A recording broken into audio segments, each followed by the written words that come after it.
কাল রাতেই ঘূর্ণিঝড় মান্থার ল্যান্ডফল হয়েছে অন্ধ্রপ্রদেশের কাকিনাড়ায়। ঘূর্ণিঝড় মান্থার পরোক্ষ প্রভাব বাংলায়। দুই বঙ্গে নিম্নচাপের ভারী বৃষ্টির পূর্বাভাস। কথা বলবো বিশ্বজিতের সঙ্গে। বিশ্বজিৎ, কি পূর্বাভাস রয়েছে? দেখো, দক্ষিণবঙ্গে ভারী বৃষ্টির সম্ভাবনা রয়েছে এবং ভারী বৃষ্টির সতর্কতাও রয়েছে। উত্তরবঙ্গে অতি ভারী বৃষ্টির সতর্কতা রয়েছে। তবে আজ থেকেই দক্ষিণবঙ্গে বলা ভালো গতকাল রাত থেকেই প্রভাব শুরু হয়ে গেছে।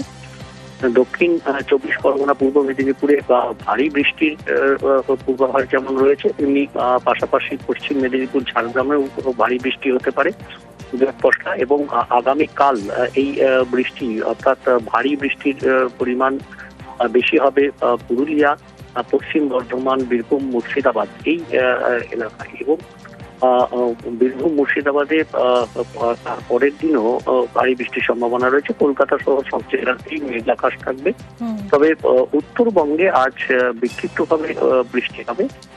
তবে উত্তরবঙ্গে আগামীকাল অর্থাৎ বৃহস্পতিবার এবং শুক্রবার, শনিবার এই 3 দিন বিক্ষিপ্তভাবে ভারী বৃষ্টির সম্ভাবনা রয়েছে। তার মধ্যে উত্তরবঙ্গে বেশি বৃষ্টি হবে বৃহস্পতি এবং শুক্রবার।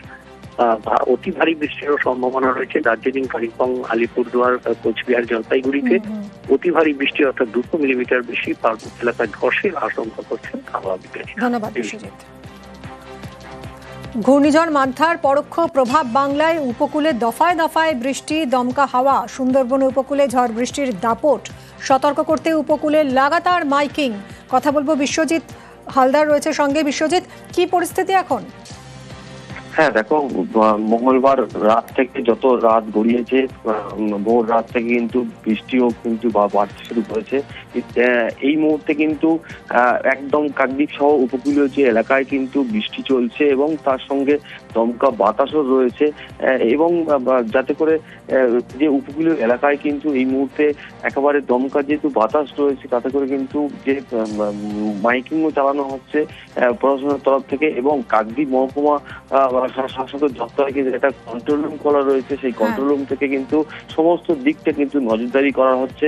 এবং তার পাশাপাশি যে কাঁচা মাটির যে বাঁধ রয়েছে, সেই বাঁধগুলোর উপরে কিন্তু নজরদারি রাখা হচ্ছে। ধন্যবাদ বিশ্বজিৎ।